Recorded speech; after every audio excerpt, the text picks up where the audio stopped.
ሰላም ጤና ይስጥልኝ ውድ የጤና ሶስት ስልሳ ቤተሰቦቻችን እንደምን አላችሁ? ዛሬ በብዙዎቻችን ዘንድ እጅግ የተለመደውና በዕለት ተዕለት ህይወታችን ላይ ከፍተኛ ጫና የሚያሳድረው የጨጓራ ህመም ወይም ደግሞ በልማድ ጋስትሪክ የምንለውን የጤና ችግር በዝርዝር እንመለከታለን።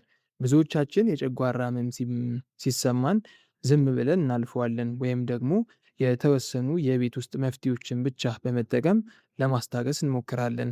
ነገር ግን የጨጓራ ህመም ምንድነው? ለምን ይከሰታል? ምልክቶቹስ ምንድን ናቸውና እንዴትስ መከላከል ይቻላል? የሚሉት ጥያቄዎች ሳይንሳዊ ምላሽ ማግኘት ለጤናችን ወሳኝ ነው። በዚህ ቪዲዮ እስከመጨረሻው አብራችሁኝ ከቆያችሁ ስለ ጨጓራ ህመም የተሟላ እውቀት ታገኛላችሁ።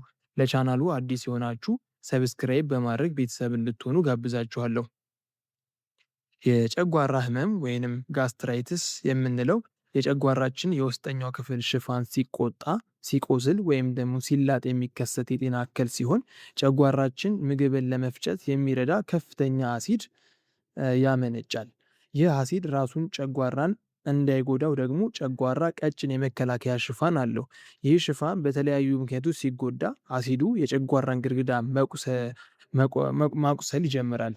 ይህም ወደ ጋስትራይተስ ይመራል ማለት ነው። ይህ ህመም በሁለት ዋና ዋና መንገዶች ሊከሰት ይችላል። የመጀመሪያው አኪዩት ሲሆን የሚባለው ሲሆን ድንገተኛና ለአጭር ጊዜ የሚቆይ የህመም ስሜት ነው። ሁለተኛው ደግሞ ክሮኒክ ይባላል። ይህ የሚባለው ደግሞ ቀስ እያለ የሚጀምርና ለረጅም ጊዜ አብሮ የሚቆይ በአግባቡ ካልታከመ ደግሞ ወደ ጨጓራ ቁስለት ሊቀየር የሚችል የጤና ችግር ነው። የጨጓራ ህመም ምልክቶች ከሰው ሰው ሊለያዩ ይችላሉ። አብዛኛውን ጊዜ የሚታዩ ግን የሚከተሉት ናቸው። ዋነኛው ምልክት ከእንብርት በላይ ባለው የሆድ ክፍል ላይ የማቃጠል ወይም ደግሞ የመውጋት ስሜት መሰማት ነው። ይህ ስሜት ምግብ ከመብላት በፊት ወይም ከተበላ በኋላ ሊባባስ ይችላል። በተጨማሪም ማቅለሽለሽ፣ የምግብ ፍላጎት መቀነስ፣ ማስመለስ፣ የሆድ መነፋትና የጋዝ መብዛት የተለመዱ ምልክቶች ናቸው። አንዳንድ ጊዜ ደግሞ በጣም ጥቂት ምግብ ተመግበን የጥጋብ ስሜት ሊሰማን ይችላል። ህመሙ እየበረታ ሲሄድ ደግሞ የሰገራ ቀለም መጥቆር ወይም ደም የቀላቀለ ትውከት ሊያዩ ይችላሉ።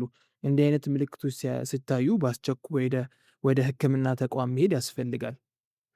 ለጨጓራ ህመም መከሰት ዋነኛ ምክንያቶች የሚባሉት ውስጥ አንዱ ኤች ፓይሎሪ የተባለ ባክቴሪያ ነው። ይህ ባክቴሪያ በቆሻሻ ውሃ፣ ምግብ ወይንም ደግሞ ንክኪ ወደ ሰውነታችን በመግባት የጨጓራን ሽፋን ያጠቃል። ሌላኛው ትልቅ መንስኤ የህመም ማስታገሻ መድኃኒቶች እንደ አስፕሪን፣ ዲክሎፍናክ እና አይፖፕሮፊን የተባሉ ያለ ሐኪም ትዕዛዝ አዘውትረን የምንወስድ ከሆነ እነዚህ መድኃኒቶች የጨጓራን የመከላከያ ሽፋን ያዳክማሉ። ከዚህ በተጨማሪ ከመጠን ባለፈ አልኮል መጠጣት፣ ሲጋራ ማጨስ፣ ቅመም የበዛባቸው ምግቦች ማዘውተርና ከፍተኛ የሆነ የስነ ልቦና ጭንቀት ወይም ስትረስ ለጨጓራ ህመም መባባስ ትልቅ አስተዋጽኦ ያደርጋሉ። በእድሜ መግፋት ምክንያት የጨጓራ ሽፋን ስለሚቀጥን ለህመሙ የመጋለጥ እድላችንም ሊጨምረው ይችላል።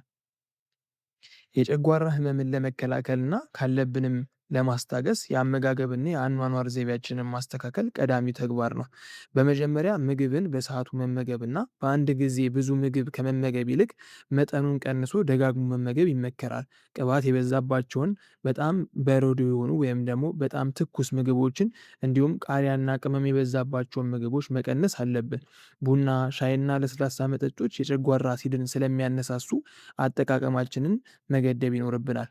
በተጨማሪም እጅን በሳሙና የመታጠብ ልምድን በማዳበር ከባክቴሪያ ኢንፌክሽን ራሳችንን መጠበቅ እንችላለን እና በቂ እንቅልፍ ማግኘትና ጭንቀትን መቀነስም ለጨጓራ ጤንነት እጅግ አስፈላጊዎች ናቸው። በአጠቃላይ የጨጓራ ህመም የአኗኗር ዘይቤያችንን በማስተካከል ልንከላከለውና ልንታከመው የምንችለው ችግር ነው። ይሁን እንጂ ህመሙ ከአንድ ሳምንት በላይ ከቆየ ወይም ደግሞ ከባድ ምልክቶች ከታዩ የቤት ውስጥ ህክምናዎችን ብቻ በመጠቀም ጊዜ ማባከን የለቦትም። የግድ ወደ ህክምና ተቋም በመሄድ ተገቢውን ምርመራ ማድረግና በሐኪም የታዘዘሎትን መድኃኒት በአግባቡ መውሰድ ይኖርቦታል። ስለተከታተላችሁኝ ከልብ አመሰግናለሁ። ይህ መረጃ ጠቃሚ ሆኖ ካገኛችሁት ለጓደኛችሁ ሼር አድርጉለት። በቀጣይ በሌላ የጤና መረጃ እስክንገናኝ ጤናችሁ ይጠበቅ። ቻው